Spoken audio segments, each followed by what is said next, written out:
The weather in Texas declined into a disaster, which forced Major League Paintball to turn the Mid-Atlantic Major into a doubleheader.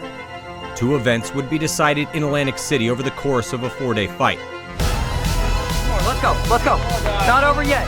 At the conclusion of the Lone Star Major, Red Legion took over the top spot in the series title race. Their starting 5 used masterful aggression to defeat Blastcamp and Aftershock in the quarters and the semis, and then won a 4-3 game against X Factor in the finals to win their first event in 5 years. Justin Rabakov is going to win this tournament or Built for Legion. With Texas finally in the books, the Mid-Atlantic Major was set to go down, with Red Legion officially the favorites. Normally teams would have a week to prepare on a pre-release layout, but this time the layout would be blind. All 20 pro teams would be present to walk the field at the same time, and with close to 200 players, it was a bit chaotic as no one in the league had been in a situation quite like this before. Yeah, try to walk it, figure it out, see what we're going to do. So far blind layouts have played well to us, so see if we keep it going. Middle looks pretty chaotic, 50 Snake looks like it's a free run. So for me, I'm excited to check out the Dorito side and see what I have to work with over there. I don't know. I'll play wherever no one else wants to play. Interesting. Kind of hard to see the lanes right now because there's so many people out here. But just trying to get a general idea. Yeah, I mean, short memories. That tournament's over. It came up short, and we're on to Atlantic City now. I think that'll work good. And I'll be shooting just in case anyone's coming. So I'll be shooting like that. Jumping over, rolling, we're in. Don't hesitate, just do it. Quick learning lesson throughout the games, but the team that gets it down first will have success. A lot of options. Center's very crazy. Excited to see how it plays out, but I think it's going to be pretty chaotic.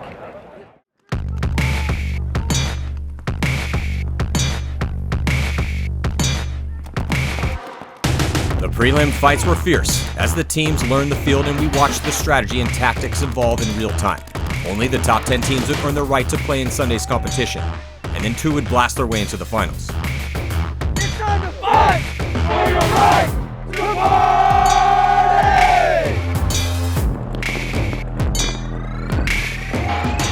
San Diego Dynasty was out for redemption after taking 14th in Texas. They beat Infamous, but dropped a game in overtime to a surging Edmonton Impact on day 1. And then day 2 they shut out New York Extreme and only let the Ironmen score 2 points. Dynasty would move on to the quarterfinals. Edmonton Impact was looking the best they had all year, trying to ride the momentum from a 3rd place at the Lone Star, getting contributions from the whole roster as they went undefeated and won their stacked bracket. Though Infamous went 1-1 both days, losing their games to top seeds Dynasty and Impact, they were still able to skate into the wildcard round, making Sunday, and redeeming their last place finish in Texas. Baltimore Revo showed off the same consistency seen all season long, making every Sunday, but though they won their first 3 prelim games, all the wins came by just 1 point, and their 3-point loss to X Factor forced them into yet another wildcard round, their 6th in a row.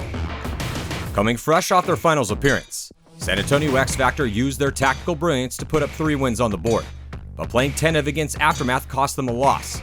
But they did enough to move right into the quarterfinals. Tampa Bay Damage, who won 2 events in a row last season, but missed Sunday at the first event in Vegas, also secured a spot on Sunday, but their 2-2 record forced them to play in the wildcard round against Revo. Every game for the Brooklyn Bears was decided by 1 point, but though they went 3-1, they were also forced to play in the wildcard round. Like Pop says, y'all, winning by 1 is all that matters. Let's go!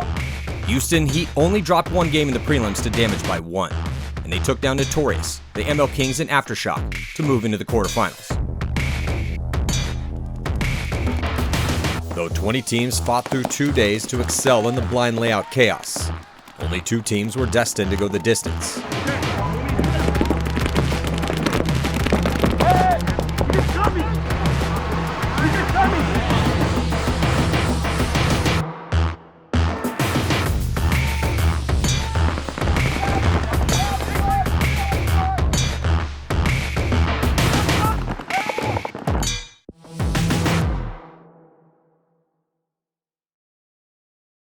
Beautiful out here in Atlantic City. The field layout's awesome, and there's a lot of exciting things happening out here at this event. So stay tuned. Reformed this season by legendary Hall of Famer Todd Adamson, Chicago Aftershock is a foundational name in the annals of paintball history. Though they missed Sunday at the first event and lost to Red Legion in the Texas semifinals, the roster assembled by Adamson and coach Todd Martinez was already showing signs of brilliance in their fourth-place finish. During the Mid-Atlantic prelims, Aftershock's starting line started to shine. LJ Parrish and Corey Hall were lethal and relentless on the D side. Veteran stars Alex Rodriguez and Thomas Kim were dialed in, and rookie Ryan Hoskinson was getting the lion's share of spins as the first attacker on the Snake side. Aftershock easily handled Notorious and the ML Kings on Friday, and then they started off day 2 with a 4-0 shutout win over Tampa Bay Damage. A 2-point loss to Heat ruined their undefeated run, but Aftershock would still go right into the quarterfinals.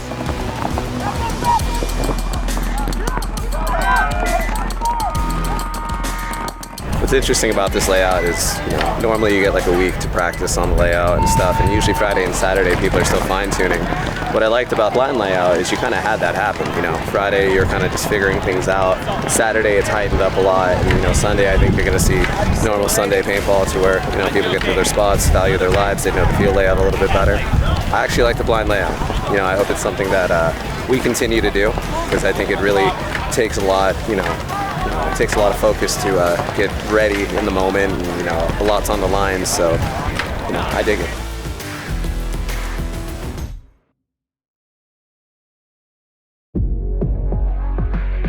Red Legion is one of the longest running pro teams in Major League Paintball, and they have won 3 world championships and 15 events over the past 2 decades.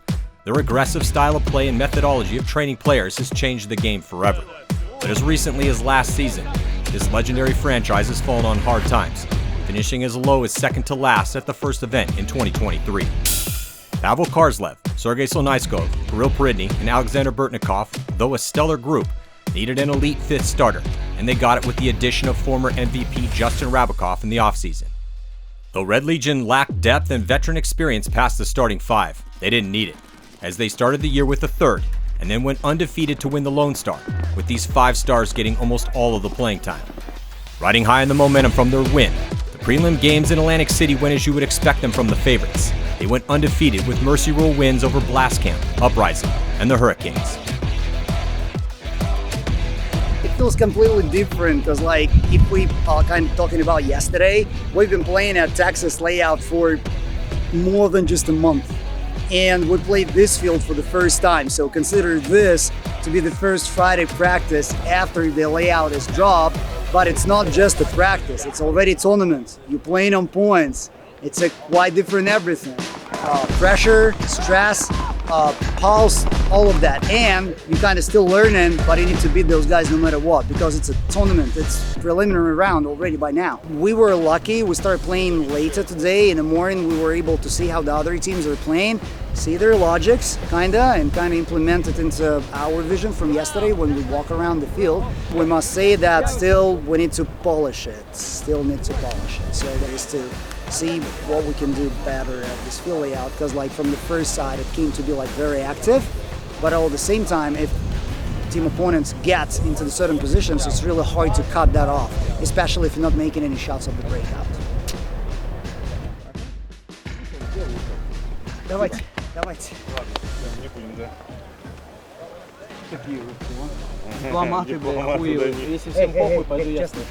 Don't, everybody, guys, second squad, don't put your heads down. Those guys showed us something.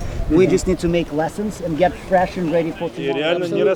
Everybody watching, learning. That's the main stuff, learning. Let's go, it's a whole tournament forward. Let's go. Давайте, на счет 3 команды. Раз, два, три. Команда! Давай. Tiger, come on, X!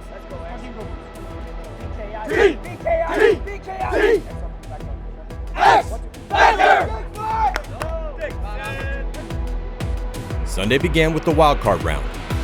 The Bears fought Infamous, and Revo took on Damage. Revo had no answer for Damage, who almost completely shut their opponents down. They had Keith Brown up and out on the Snake side early, but he was a destructive force. And the only point they allowed Revo to score was decided when Rainey Stanzik turned a 1-on-2 into a 1-on-1, but was beat to the buzzer by Ethan Adams. They looked ready to match up with Red Legion in the quarterfinals. What the fuck on? Let's go, Keith Brown! Bears vs. Infamous was a completely different story, and as close as it could get in regulation time. They played to a draw with the score sitting 2-2 with 3:35 left on the clock. After a 4-4 break, Zach Patient and Jonah Jamrose, who had 3 kills in the point, stepped up to take the lead that decided the game. Infamous had warmed up in a dogfight for their quarterfinal game with Impact.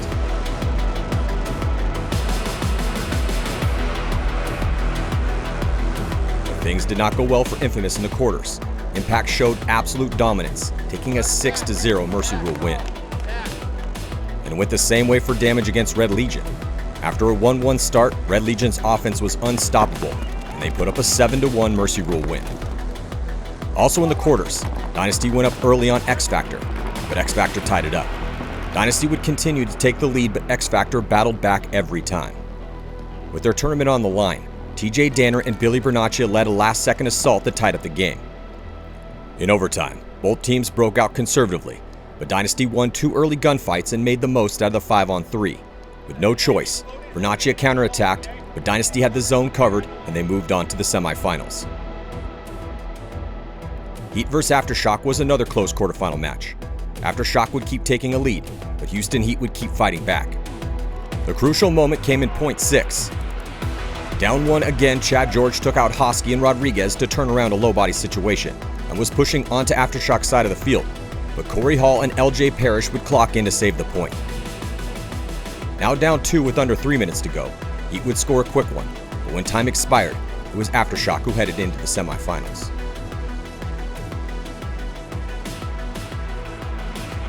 Guys, come on, let's build on it. Hey, 2 more. And also, guys, are you not listening to what we're saying? Yes. Okay. Guys, elevate. That's it. If we keep improving, if we keep learning from the mistakes, finding ways to do shit better, right? It's over. It's over. All right? Yeah. Let's fucking do that. Yep. We've got work. That was a great win. Awesome. That was a great win. Great win. Let's We've go. got fucking work. All right? Deep breath. Ready? Take a deep breath. Team on 3. 1, 2, 3. Team! Dynasty! What?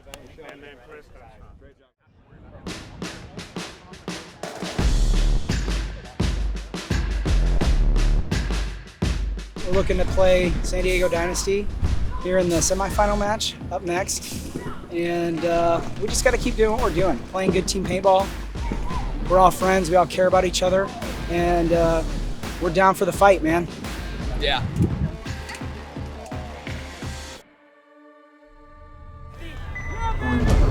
Where the fucking be, Archie? The semifinal fight between Aftershock and Dynasty would be their first game against each other this season, and the first meeting of these 2 legendary franchises in 6 years. Hey, it's over. Yep. Hey, we're up. 5-on-3 advantage here for Dynasty early on in this first point. Dynasty struck first, taking the early lead. Then in point 2, Dynasty shot Ryan Hosky off the break to go up on bodies, but Corey Hall quickly evened it up by winning his first gunfight with Chris Shear. Then Alex Rodriguez caught Archie Montemayor, and LJ Parrish blew open the D side with a 2-pack of kills. Dynasty would quickly take back the lead 2-1. And there, Archie gets the kill across the field as I talk about it, sorry. Yeah, he gets the kill on Corey Hall, number 33. So there's the concession. Dynasty gonna go up by 1, and a perfect point for San Diego Dynasty. But Dynasty made crucial errors in the next point to throw it away.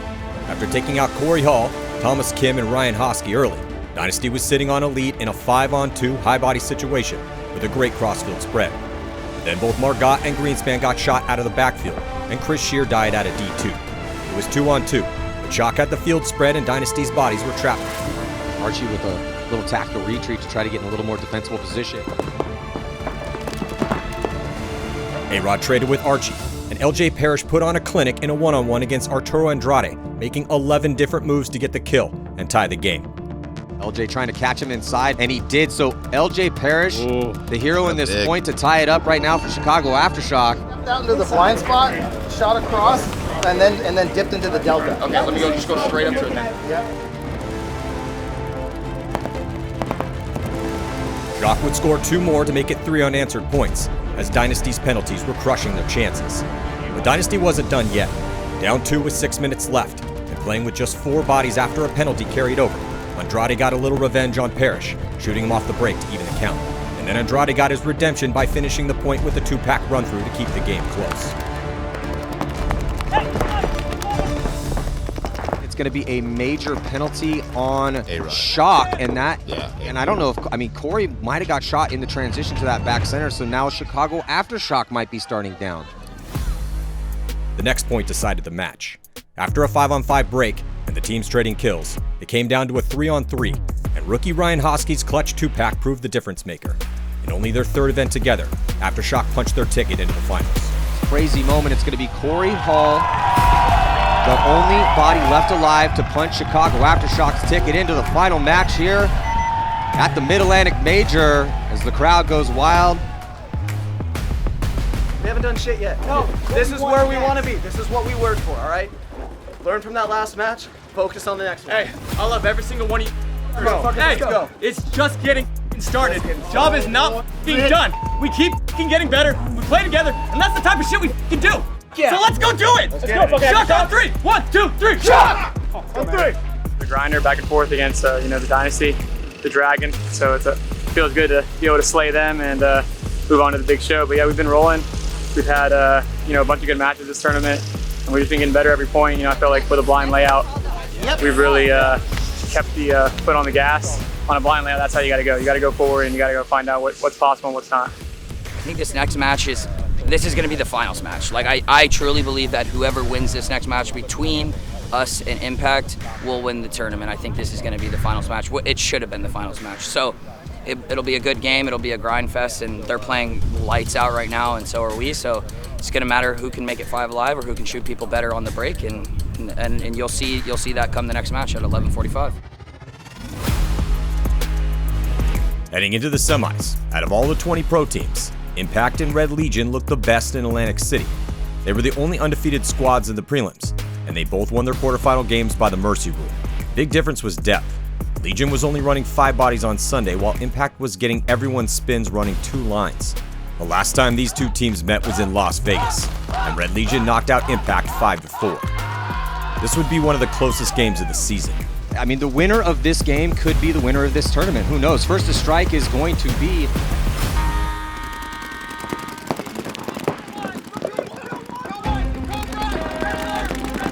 Impact took the initiative early. It came down to a 3-on-3 where they had the field spread and Legion trapped on the snake side. Matt Derula gave Impact a high body situation with a wicked snapshot on Burtnikov, but then Justin Rabikoff moved up and caught Derula even it back up. But Mike Urena came through with a counterattack, and he got the 2-pack of kills to close. Red Legion quickly tied it back up, and these two titans battled back and forth trading points. But then Impact stacked up a 2-point lead by neutralizing Pavel Karslev on the D side, which they had done all game, trapping Legion on the snake side again, and then winning a close point.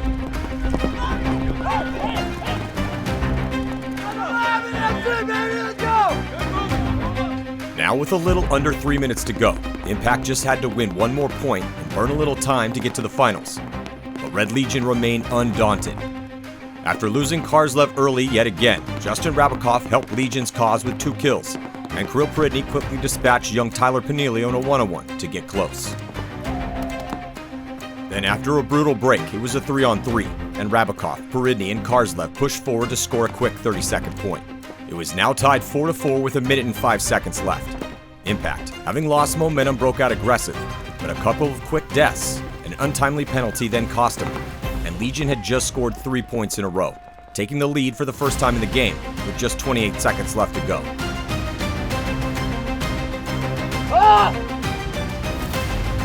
Impact then came out and took forward positions with 3 bodies at or past the 50-yard line. Why was Zach, but they keep 2 bodies alive in the middle. Kirill drops for Legion. Justin Cornell getting to the 50 here in the snake as we hit the 15-second mark. Nick Laval hunting in the middle, and here comes the push from Impact down that D side. I don't think they're going to have enough time, though, as there's just 7 seconds left to go. Multiple bodies still alive for Red Legion right now. So Red Legion in a bend-don't-break moment. Cardinal rule in paintball is you never stay alive on that field when the clock is over, right? You at least give yourself and your team a chance to win by throwing yourself forward, and unfortunately usually you get pummeled, but every great once in a while you break through and you win a point, so you never want to be alive at the end of that game. The game ended with the same result as in Las Vegas, with a 5-4 victory for Red Legion, and another bitter loss for Impact.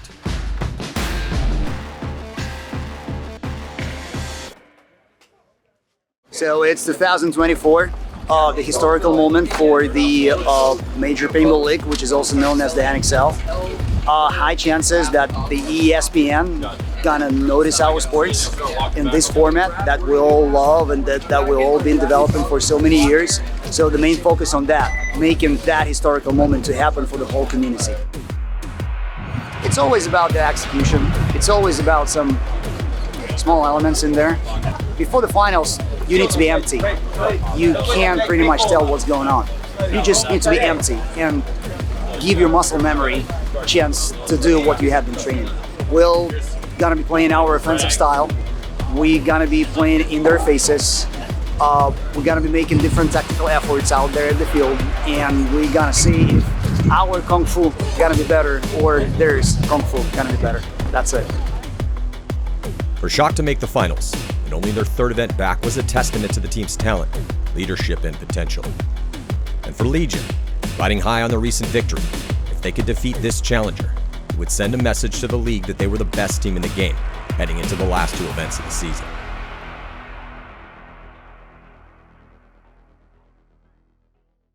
There it is. There it is, baby. Let's go. Corey Hall. Right here. Yup. Love you, dog. Let's get this fucking done right now. One more. Over here. Make sure you safety for the outside. Okay? Corey Hall. Let's get in there alive. Yep. Okay, let's get in there alive. Be smart. LJ. Can't stop you. Okay? Yeah, let's baby. go. TK. Yep. Come in hard right away. Yep. Okay? Hey, listen. They can shoot. We can fucking shoot too. Yep. Okay? We can chop them all up and sort them all out. Just like that. Okay? Yep. Be smart on the end game. Okay? Be smart on the closes. Continue to talk. How do we have been winning? We've been winning because we've been communicating. Yep. We've been playing together. We've been helping the guy next to you. Okay? Stick together. Do it for each other. All right? Yep. And believe. Yep. Believe in us. Yep. Okay? We're supposed to be here. Okay? Let's fucking go, man. Shots on three. 1, 2, 3, shot! Yeah. We're gonna switch. Yeah. 4, 3, 2, 1. Randall, down! Hey, the baby! Shock was the first to strike at point one, and Corey Hall won his first gunfight with Sergei Sonaiskov, and Ryan Hosky added to his kill count by shooting Kirill Pridny out of the center. Free kill on Kirill's back. And he does, headshot it as well. Even though Aftershock was up 2 bodies, he made a series of fatal mistakes. Hosky was caught by Rabakov to make it 3-on-4, and Aftershock's lack of midpoint movement had them stuck in back positions with no outside containment. Engagement, it does look like Malloy and J-Rab are going to be controlling things on this snake side.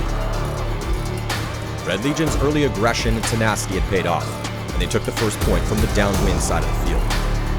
Malloy gonna be in the corner now. Okay, so we're not going for a brother. So you should the two. Okay, I'm on it. By the time the finals began, the wind had picked up and was ripping from the blue side to the red side at 25 miles per hour. So all shots on the break from the blue side would be extra lethal.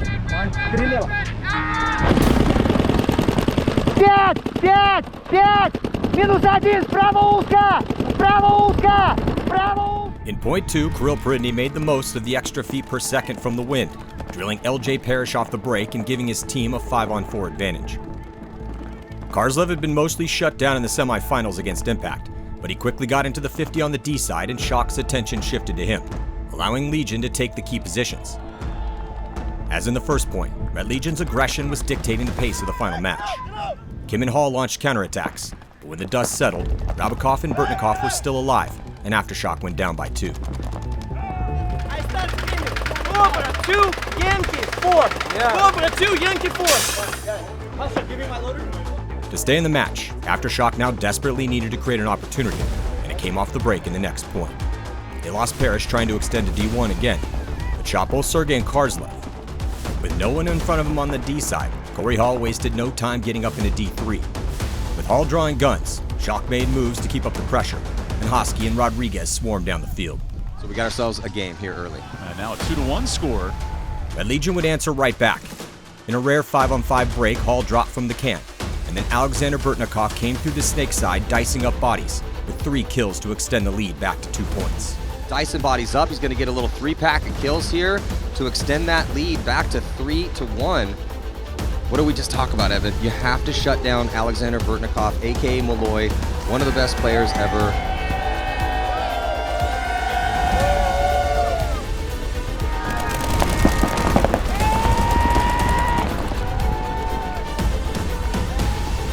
just about, a little over 5 minutes to play, and Rabakov continues to be absolutely dominant in gunfights. Focus, just focus. Tighten. It's gonna be there. Legion had a disaster, and now Shock had a disaster. That's gonna throw another point here to Legion. Hey, it's the wind side, dude. It's coming in fucking hot. I literally took 2 steps and fucking dove and slid into it, and it fucking faced me.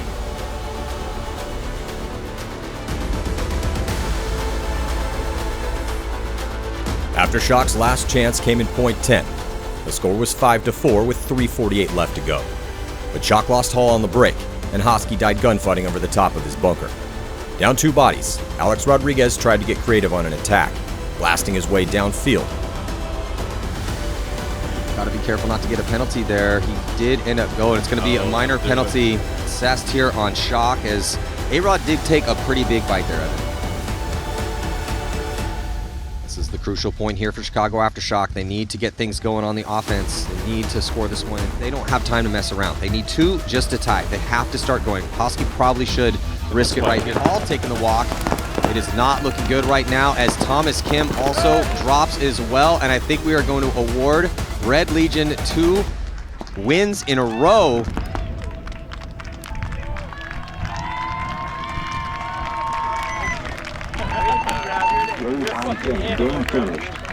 Red Legion had done it again.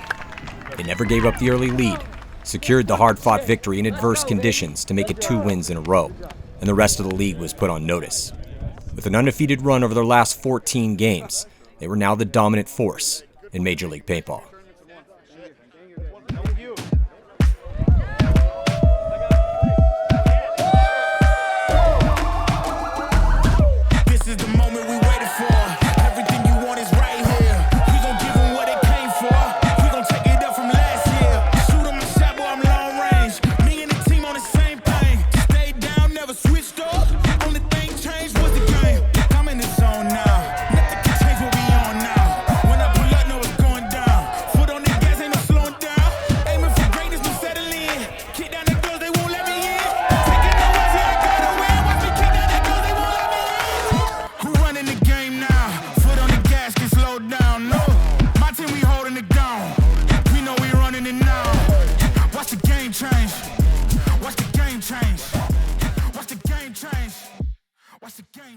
When you play sports for a long time, especially one single sport, you realize that it's not only about personalities, it's not only about your skills, it's not only about the equipment, it's also about the faith, it's about energy, it's about magic sometimes.